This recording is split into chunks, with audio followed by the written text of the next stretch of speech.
God made purpose, His plan for you. Have you ever wondered why you're here? Or what is the most important thing to do with your life? The Bible tells us that we each have a purpose. God made each one of us with a plan in mind, and He gives us special gifts to help us live out that purpose. In the Bible, God says, "I know the plans I have for you, plans to give you a hope and a future."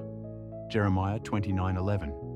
This means that even before we were born, God had a special purpose for each of us. Let's look at some people from the Bible who discovered God's purpose for them. Moses was a tiny baby. At the time, the Pharaoh of Egypt ordered that all Hebrew baby boys be killed. To protect him, Moses' mother placed him in a basket and set him afloat on the Nile River. God kept him safe, and Pharaoh's daughter found him and raised him as her own. Years later, God spoke to Moses through a burning bush, telling him that he would lead his people out of slavery in Egypt. Moses led the Israelites out of Egypt through the Red Sea and towards the Promised Land. God had a purpose for Moses' life, and He used Moses to bring freedom to His people. Another incredible example is David. David was a young shepherd boy when God chose him to be the future king of Israel. One day, when Israel was being threatened by the giant Goliath, David was the only one brave enough to fight him. He trusted in God and defeated Goliath with just a sling and a stone.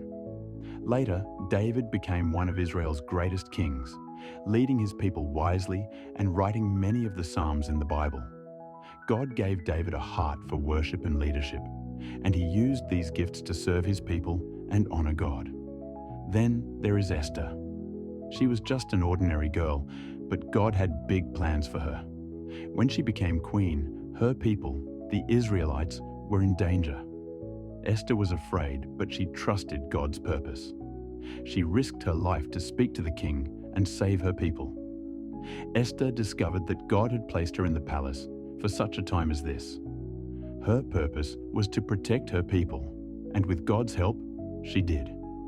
Even Saul, who later became Paul, found God's purpose for his life in an unexpected way. Saul was once against Jesus' followers, but one day, on the road to Damascus, he met Jesus in a bright light, and everything changed. God gave Paul new purpose, to share the good news of Jesus with people all over the world. Paul used his gifts of teaching and writing to spread God's message, and he showed that no one is too far from God's purpose. Just like these people, God has a purpose for each of us too. He gives us gifts, talents, and abilities to use in serving others and in His church. Some of us are good at helping others, some at teaching, some at making things, and some at comforting those who are sad. These gifts are given by God, and He loves when we use them to help others and bring glory to Him. Romans 12:6 says, "We have different gifts according to the grace given to each of us." Imagine a church filled with people, each with a unique gift. One person teaching, another singing, someone else helping to set up, another praying for others. Together, these gifts help the church grow and show God's love. God made us to work together, each using our talents to make a difference. But remember, our greatest purpose is to know God and enjoy Him forever. God created us to be close to Him, to learn about His love, and to share that love with others. When we trust Him with our purpose, we find joy, peace, and the chance to be part of His incredible plan.